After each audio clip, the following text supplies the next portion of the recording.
Hey guys, welcome to the podcast. Again with Peter and John. Last time, or the last two times, we talked a lot about relationships and kind of the dynamics between the couple, to be extremely precise. But I think more generally, a lot of our friends ask us about this. We talk about this, we teach this, and it's really just how to build rapport quickly with people and make that more mechanical. Like do this and this and this. So the two books and the two authors we want to highlight.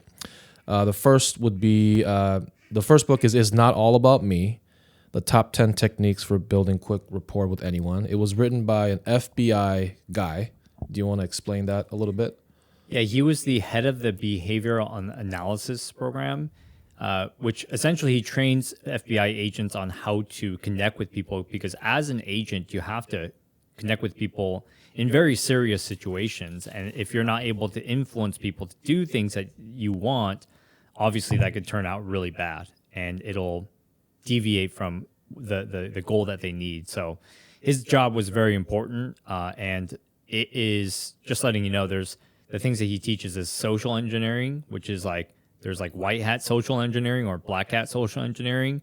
The white hat is like, okay, we're doing this for good. The black hat is like, for scams. And so his job was very important, and it's very interesting stuff. Yeah, I mean, you can use any skill for good or bad. But just to, I think of it as bringing the unknown to the known. It's like if you want to be more charismatic, if you want to know how to quickly get somebody to like you or respect you, maybe it's at a coffee shop or, whatever it might be. So let's dive right into it. The 10 techniques. For the first one is genuine interest. So, Peter, why don't you explain that for us? Yeah, I mean, it's something that I feel like there's a large theme within, because I've read a lot of books on how to connect with people, and there is an overwhelming theme about how to connect with someone, which is genuine interest in people. To connect with people, you have to be genuinely interested, or at the very least, act like you're genuinely interested. People want to be heard. We have 2 ears and 1 mouth for a reason. And so we have to use these ears to really listen to people. And people want to be listened to because they want to feel important. They want to feel like they're being understood. That's what human beings really want. And not a lot of people give them that understanding. They just want to talk about themselves. And so one of the things that I've realized and I noticed is that a lot of people think that in order to connect with people, to be the most interesting person in the room, you have to know a lot of things. And that is a big false notion, because what I realized is those kind of people, the people who talk a lot about themselves, and this guy may be interesting in some settings, to be honest. At the same time, for you to really connect with people, especially in a one-on-one setting, you have to be genuinely interested. You have to actually make it all about them. And that's the premise of this whole book. Make it all about them, and they will, in turn, when you talk about yourself, it actually releases endorphins, like the dopamine sensors, the endorphins. I feel good because I'm talking about myself, right? Or I'm talking about something that I know. And I feel good when I am talking with this person, and that's the dynamic that you're creating with people. So the first thing that you want to do is you want to, the genuine interest part is cultivating curiosity about the others' lives and experiences. Let them talk about the trips that they've taken. Let them talk about, what they've experienced or how they think about certain politics and whatnot.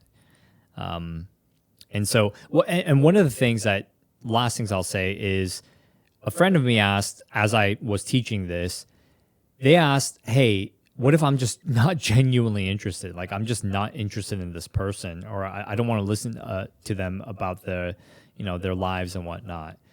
And the reality is that it's kind of like a muscle that you build.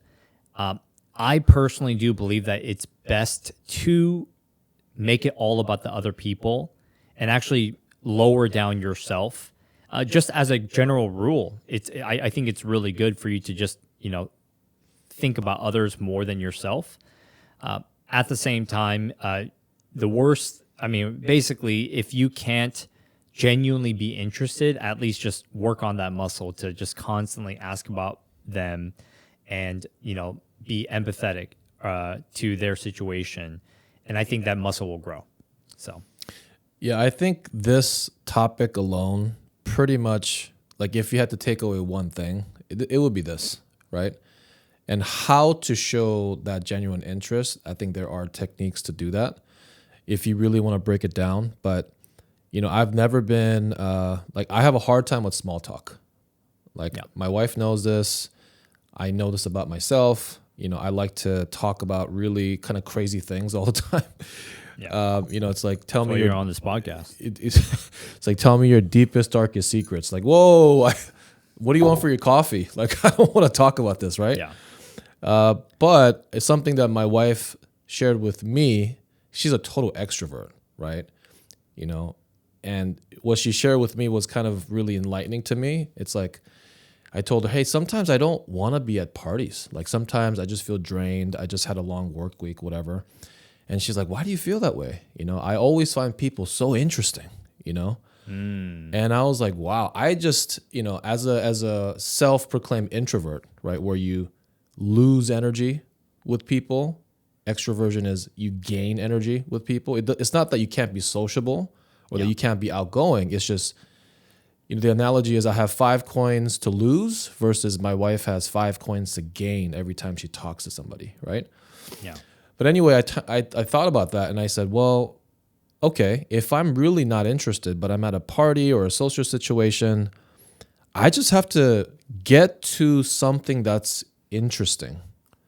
So I have to have a set of questions kind of in my back pocket to get to, so like what are openers? Like, hey, what's new? What are you working on these days? What are you passionate about? What are you passionate about? Yeah. Like, trips and then all of a sudden, like I had a listing appointment yesterday and they went to Antarctica for a trip. I'm like, wow, that's okay, first of all, that's already, I could go on for hours about trips, right? Sure. Anyway, so I think it's it is a muscle you have to practice, but I think that's a very, very important thing is just genuine interest. If your goal is to connect with people, and also it's kind of like your donation, honestly, it's generosity. By you listening, it does take energy. It takes energy for me as well. Yeah.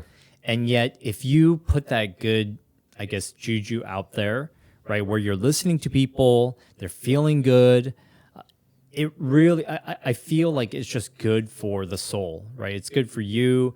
You connect with them. They want to talk to you more. It's all around good. It may be draining a bit, and yet I do believe that in general, it's just really good for the dynamics of your community and the people around you.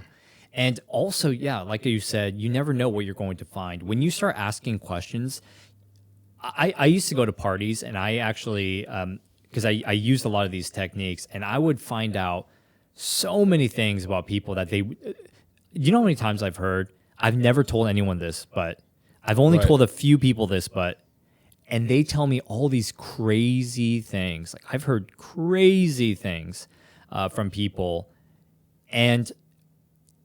but you have to dig it out of them. You got to ask questions. You got to thread the questions. You got to really, and when you're listening, and we're going to talk about that next, you also have to have the right body posture to really open them up and get to the interesting stuff. Because I think a lot of people are interesting. You just got to dig it out of them. Yeah, as we get older, I think there's walls that go up. Like when I talk to my 7-year-old, he'll tell me, and even at 7, like my 4-year-old, it's just like stream of consciousness, right? Yeah.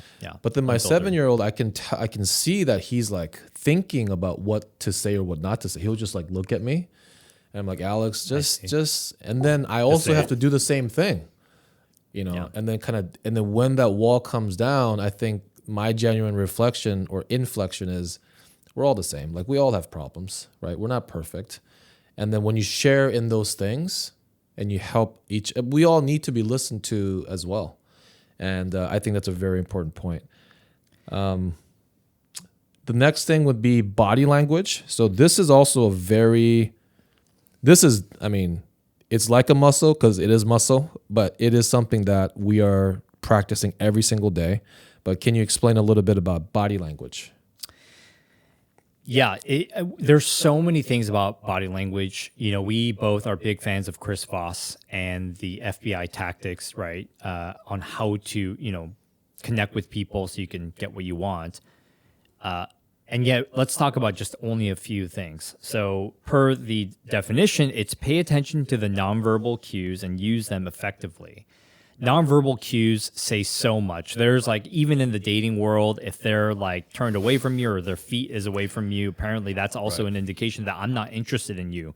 But if they're talking to someone, but their feet are pointed towards you, that's actually an indication that they are interested in you. There's so many things out there that you can learn. And yet, let's talk about a few. So some nonverbal cues, this is gonna sound really dumb, but just smile. If you want to connect with people, just smile. I'm actually not a natural smiler. I don't like to smile. People know that in the office where I just Peter seems like he's mad all the time. I'm not, right? I'm just working. And yet one of the greatest techniques is just to show that genuine smile. And then you have the handshake. So our coach yesterday, right, she talked about how to, there's something about showing the palm or the wrist area. There's something about showing this area that makes people feel like you're being open, that you're being vulnerable, that you're being that you're friendly, that you're welcoming. And so one of the techniques that Robin Dreek talks about is to give the open palm handshake. So a lot of people, some people, dominant people, they do a handshake like this. Some others do a handshake like this, right? But the best handshake is actually to do a handshake like this, which is being more open. So if you can't see, I'm basically opening up my hands and they're actually in the dominant position, they're shaking their hand. So that's one technique. Here's the other technique. And this one's actually the most important technique, I believe, that I often use. So when you're talking, right, just pretend like you're talking. Just say whatever. I tilt my head like this to the side. Just tilt your head. Keep your chin down, because if you keep your chin up, it actually looks like you're being arrogant, right? So if I talk to you like this, and sorry, I don't want to get too far from the mic, it kind of feels like I'm looking down on you, like I have arrogance, right? So keep your chin down, tilt your head, and just give it a few nods, right? So while they're talking, just do slow nods, not like fast nods, but just slow nods. And then always have your head tilted. The reason why is because it actually indicates to the other person that you're really listening. The nods are going to help, but also the tilted head shows that you're curious, that you're genuinely listening. Now, none of this may be genuine, right? We're not saying that you have to be genuine. We want you to be, because it'll make it a lot easier. But if you do some of these techniques, again, you're building that rapport. You're building you're extracting some of those endorphins. They feel good about you, right? So that would be some of the body language techniques. There's also other things where you don't want to stand directly and look at the person with your feet, face forward. The reason why is because it can be a little bit threatening. They say, so there's like a fighting stance, right? So you're fighting like this, you're a little bit tilted, right? And same thing with your legs. You kind of want to have that fighting stance with someone. Obviously, don't have your fists like this, but you want to talk to someone like this because it's just less threatening. I know it's a weird psychological technique, but it makes it less threatening when you're kind of tilted to the side a little bit, and rather than keeping it forward. Does that all make sense? So that does make sense. And a couple other things I'm remembering is there's also a difference between how men and women talk as well. I also read about a thing where guys want to look at a problem together, right? So men are more likely to build rapport by blading the body and looking at like, hey, let's fix this lawnmower together, right? Let's fix this thing together. So you're looking at the problem. And I know that women have it's different for women to actually face each other more non-bladed, more directly, because of some reason that I can't recall. But there's so many nuances to this. The other thing too is the idea of mirror neurons that Chris Voss from the hostage. So Chris Voss again is the FBI hostage negotiator. He wrote a book called Never Split the Difference, and that's one of the key things that I remember is that when you're so maybe like you have your hands kind of like this, right? And then I maybe just copy you, right? Or like you're kind of turned and I'm kind of turned. Yeah.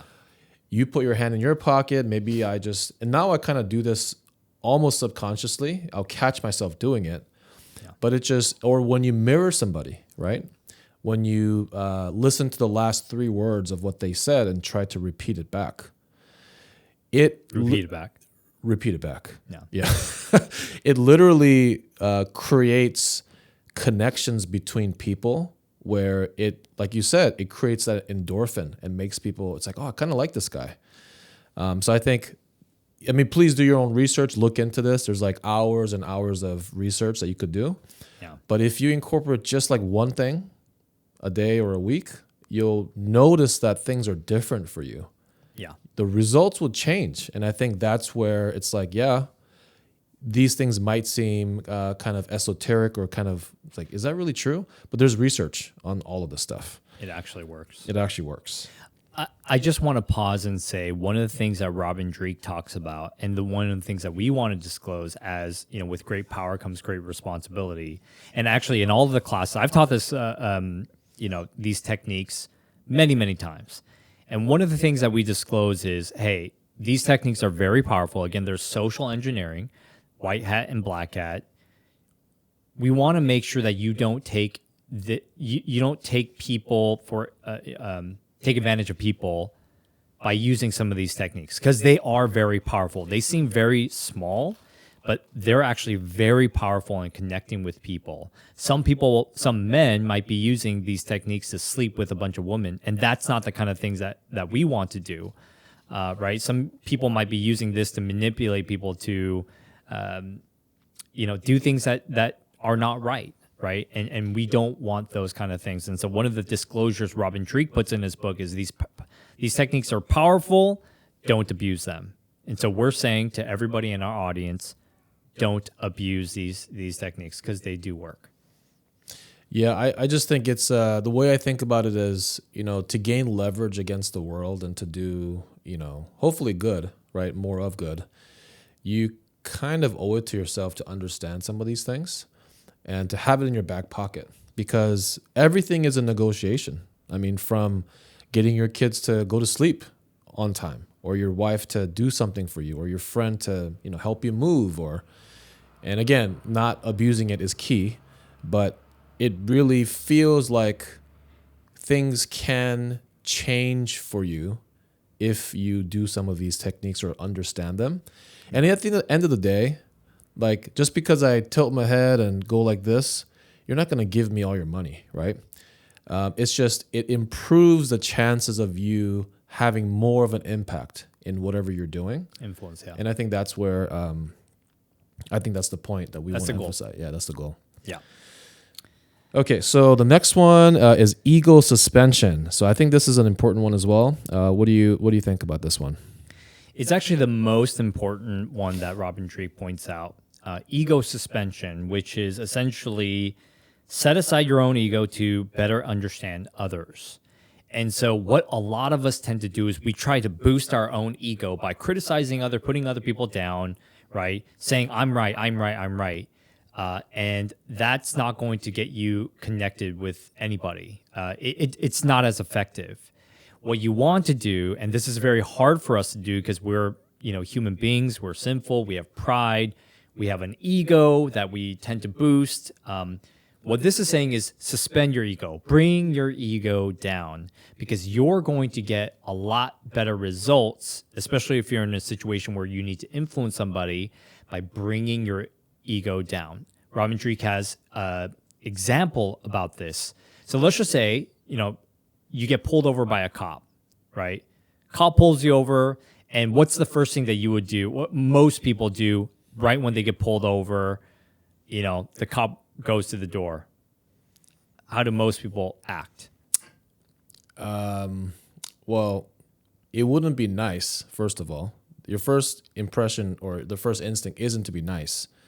It's like, what did I do? Just to be more direct and maybe, because you're already upset, right? A ticket's going to come, something bad's going to happen. Yeah. Some people give attitude. It's like, what did I do wrong? Those kind of things. Not that I've been pulled over. You've been pulled over a lot, have, yeah. actually. Let's just be honest. Okay, so interesting that you say that, because one of the first things that people do is they get defensive, right? It's like, I didn't do anything wrong, something like that, right? And so a lot of people, they go to the cop and say, hey, I didn't do anything wrong. I wasn't speeding. I didn't do this. You're wrong. What's your badge number? You see these videos like, what's your badge number? And just berating these cops. They think that they're going to get those results, the best results, by trying to bully them into what they want. And the truth is that rarely works. Yeah, that doesn't work. It works maybe in the movies, probably not even in the movies. No, it doesn't work. Yet the better technique would actually be to suspend your ego and be like, officer, I'm so sorry.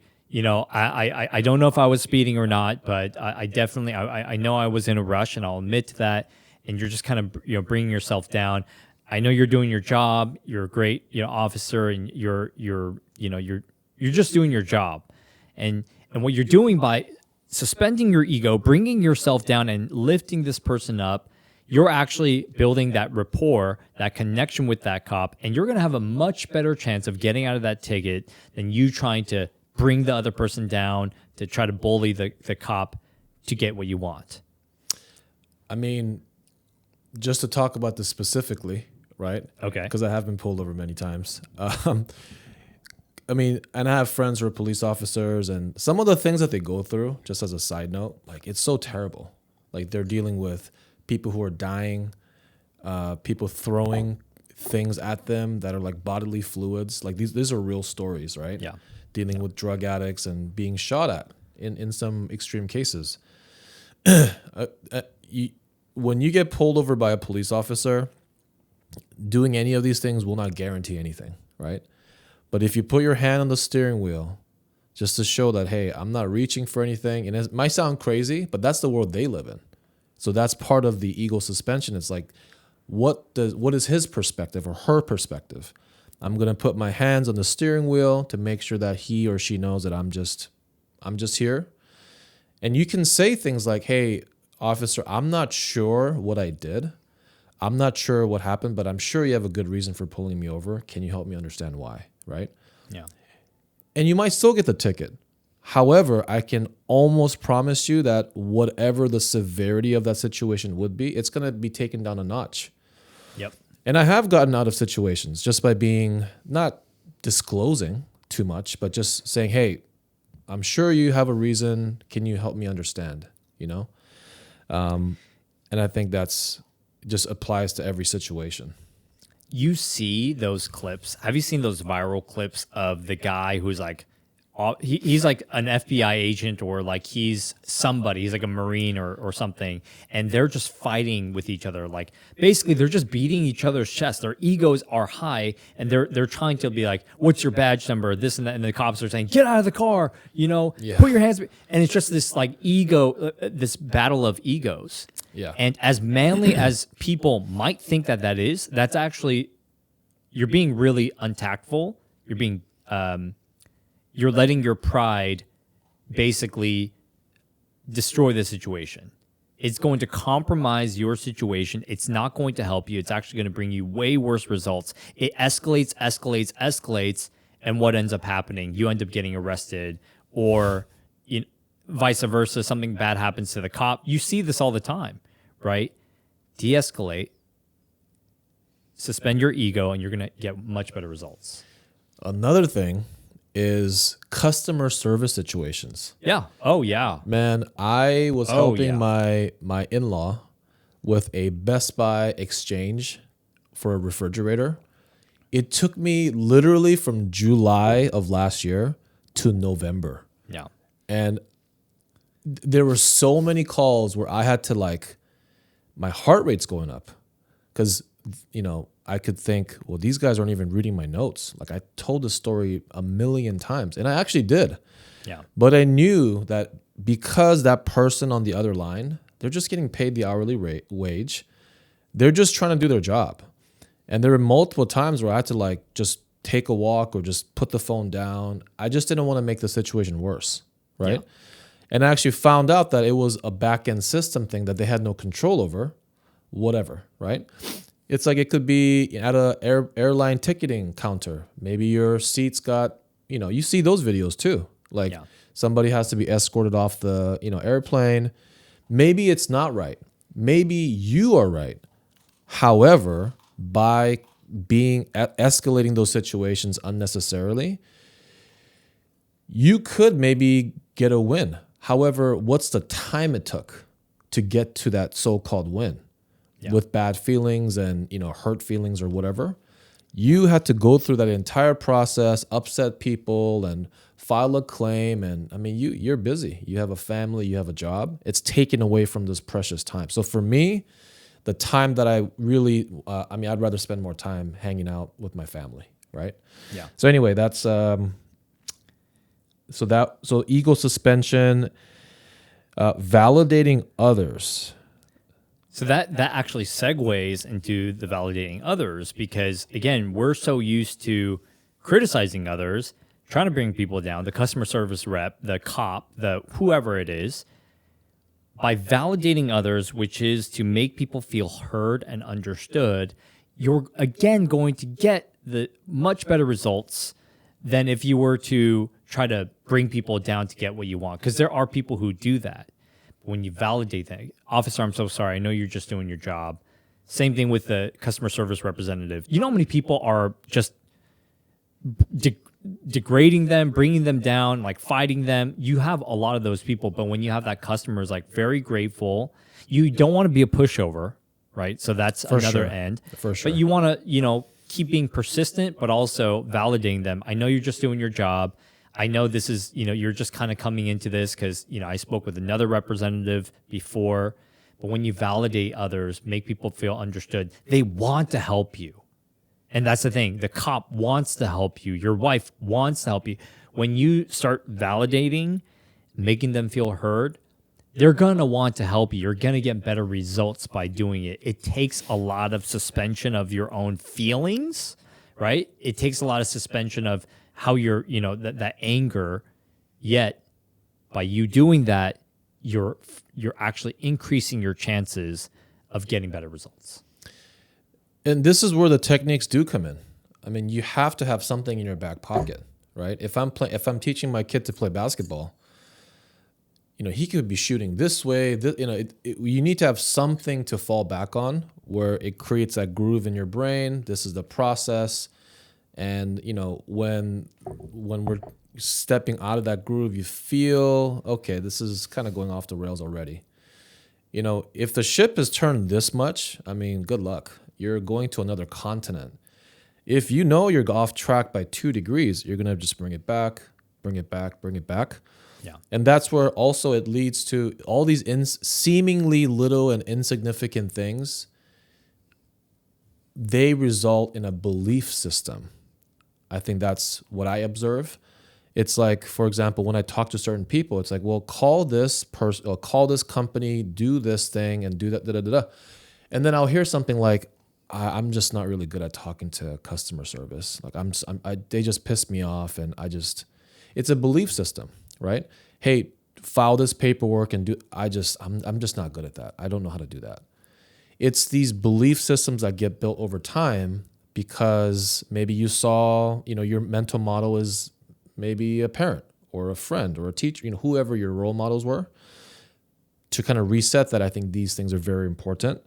And validating others is definitely something you should do as a practice every single day. Again, it's like a muscle. Yeah. You just got to keep practicing it. And this is just good in general for your life. Just keep validating others. Genuinely validate other people.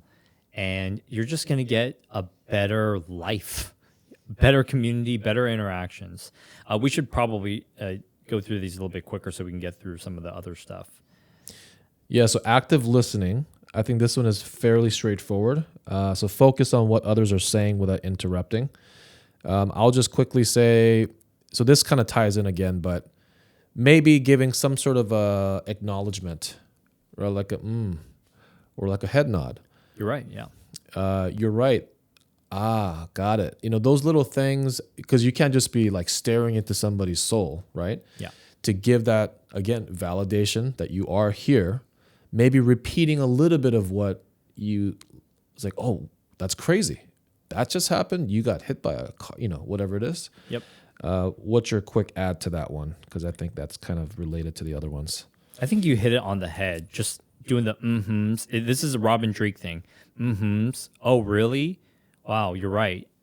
All these little things to kind of encourage them to keep speaking, because that's really what you want them to keep doing. If you want to connect with them, keep letting them speak. Keep encouraging them to speak. One of the things that people need to stop doing is interrupting people while they're talking.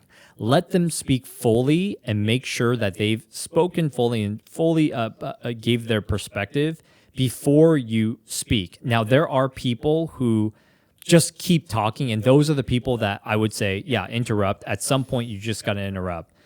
Yet for the most part, people interrupt way too often because they get just too excited or they want to speak their point. Right. But that's not going to get you the connection. The connection is going to come from allowing them to speak things fully, and then you say your point.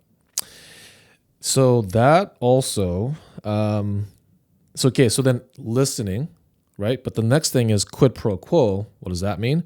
It's giving a little. Yeah. Take a little, give a little. Mm-hmm. 80%, 90%. Oh my God, that's crazy. That happened. Oh, I can only imagine, right? And then you got to give a little too. I think that's what this point is really about, because you need to add something to the conversation to get them to, keep going. So what are your thoughts on this, on quid pro quo? Yeah, this was really pertinent when I was helping the homeless people. And I did that for over 10 years. I ran a nonprofit, and I used to meet a lot of homeless people. And to be honest, like at that time, I was doing really good in real estate, closing a lot of deals. I was connecting with a lot of clients. It was great. Yet to connect with homeless people who have their guards up to the skies, it was very difficult for me to be able to break through their barriers because they've been hurt so many times. And so quid pro quo really helped me, because what I was able to do was I was able to connect with people by coming in with vulnerability. So talk about yourself a little bit, not necessarily to talk about yourself, but to give a little bit so they will give a little bit. So I would lead with vulnerability, because vulnerability begets vulnerability. I would talk about some of the struggles that I had, right? we almost lost our house, or my brother died, or something very heavy, something very vulnerable. For me to put that out there, and I would see them literally in their face and in their words, you see them open up and talk a little bit more about themselves. Yeah. Yep. But you have to kind of have that exchange in the beginning to kind of break through those barriers, because we all have them. I think the signal is a sigh. Like you hear that. Yeah. Or you see their shoulders relax a little bit. They maybe were stiff and they kind of get softer. These things are physiological responses to you making a connection. Like I understand. Oh, I get it. And when I get to that point, I know that at least, I've done my job to be able to lower those barriers. And yeah, a great segue is, that reminds me. And then just kind of talk about what happened to you, right? Yeah. So I think in the next, just to skip to the next one, because it does all kind of connect, funny enough, how to practice the quid pro quo. Well, number 7 would be ask open-ended questions.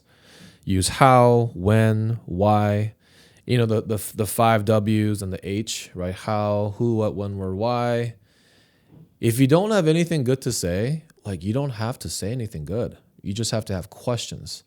And even if you had 30 minutes of sleep last night, You just use that and then listen, and that's kind of the framework that I have. But what are your thoughts on asking open-ended questions? Yeah, in order to be a great connector with people, you don't have to know a lot of things. And that's one of the biggest myths that I want to break. All you have to do is ask questions.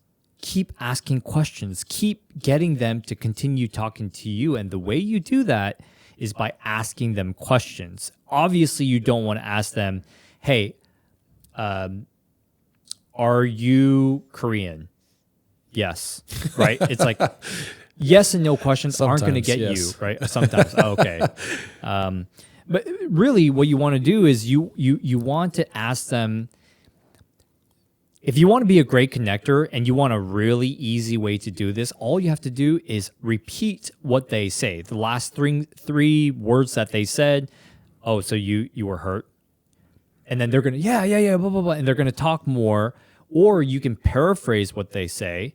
Or you can paraphrase and then put some emotion like, oh, so you were angry that your boss shouted at you. Is that right? Yep. So there's this, yes, open-ended questions, but then in order to really connect with people, you just got to really just encourage them to talk and just keep asking more questions. You don't have to be the smartest guy in the room. You just got to be good at asking questions, and people are going to love you. I've experienced this in my own life. I used to go to a lot of parties. We used to throw parties, but also, just in business and in my relationships. If you really want to connect with people, it's actually a very simple technique. And it's so opposite from what the movies show, which, like the guy in Limitless, he's just talking about like all the things that he knows and everyone's just like listening and whatnot. And yeah, in some situations, it may make sense, but in most situations, if you want to connect with people, just ask questions. Yeah, that might work if you're Bradley Cooper, but... yeah, and that good looking. He's like, oh, wow, yeah, okay. Yeah. Gift giving. Offering intangible or material gifts to foster, keyword here, reciprocity. Gift giving is a very subtle and interesting technique. You want to give gifts, but we call it budam, right, in Korean, which you don't want to give like such big gifts that the other person feels like kind of like weird or obligated to give back these major gifts, right? And then you kind of start feeling bad. As the receiver, you start kind of feeling bad, right? You don't want to be in that place. But what Robin Dreek talks about is give like little gifts, right? Like, hey, do you want gum? Hey, do you want a water? Or hey, do you want hand sanitizer? Like little things like that actually can build rapport, because when the person gives, it actually feels good to give, right? Like, oh, I'm giving something. Subconsciously, they're like, oh, I'm giving something. I feel good. But at the same time, like maybe this guy, will give back. And that's that weird like dynamic that people don't realize, is that there's this dynamic of, they're going to feel like more connected with you because you gave them something. Does that make sense? And those gifts, it does make sense. Those gifts don't have to be material all the time. It could be an emotional or a gesture or, opening the door for somebody or giving a compliment even. I mean, those are gifts too. And what this also reminds me of is how we are so wired to be in community with each other. So designed to, you can't live, by yourself. You're not supposed to function in society by yourself. Yeah. And all these things that have not only mental, but physiological responses that you can track on studies, whether it's dopamine or norepinephrine, all these things that you can track, serotonin, right, all these chemicals, the feel-good stuff in your brain. When you do these things, like it actually spikes and you can measure these things, right? When a mother holds a baby, right? That's a form of reciprocity. Anyway, so I think gift giving can be tangible, intangible, but it is more the gesture that initiates that process of, okay, quid pro quo, right? Back and forth, back and forth. And that's where connection really happens. And I will say that because I struggle with this, you also have to be good at receiving. Some people really struggle with this. Like when I gave you a hug today, because it's your birthday, And I struggle. and you had the, but you received know. it. So I received it. I did give you that hug, right? And really, it's actually something that a lot of people struggle with. They find it difficult to receive things. Yeah. But the thing is, you have to be a good receiver. Because when you receive things, the other person feels good. You're actually, in some sense, this is weird, but you're doing them a little bit of a favor by receiving, because it's allowing them to also, practice that community Yeah. aspect of generosity, and it makes them feel good. Oh, I did something for someone. I feel good. Give them the opportunity to feel good by receiving. Yet, Yes. don't receive too much. Don't be too good of a receiver where now they're just feeling like you're taking advantage of them. If that makes sense. Yeah. Yeah, great things. The next one, number 9, would be manage expectations. Focus on benefiting the other person rather than yourself. Yeah. Thoughts? This is something that I've had to struggle with, because you're going to get so good at connecting with people, right? And you're going to have a lot of people like you. You're going to have a lot of people, as you do these things, you're going to have more people who want to be your friend. You're going to have more people who want to give things to you, or, refer your business, or there's just a lot of benefits to it. Keep in mind that as you create this dynamic of really listening to people and really making it all about them, because that's the premise of this book, make it all about them. The problem is that you start seeing a dynamic, and some of you guys may already be experiencing this, where it is usually all about them, right? Like they just talk about themselves, and that is the dynamic, that is the routine of the relationship. And it's going to be hard at first, because sometimes you're like, well, I want to talk about myself, but just mind you that this is probably, this is going to be a dynamic that you're going to see. Now, you could change that by, again, quid pro quo, because you want to be in a relationship. You don't want to be one-sided. There are some people you're okay with being one-sided, but for people who you're a little bit more closer to, you want to make sure you're talking about yourself as well. So I think what Robin Dreek's talking about is that, as you do this, as you're making it about the other person, just know that's it's not, don't blame the other person for making that the dynamic, because you actually kind of set the tone for that dynamic.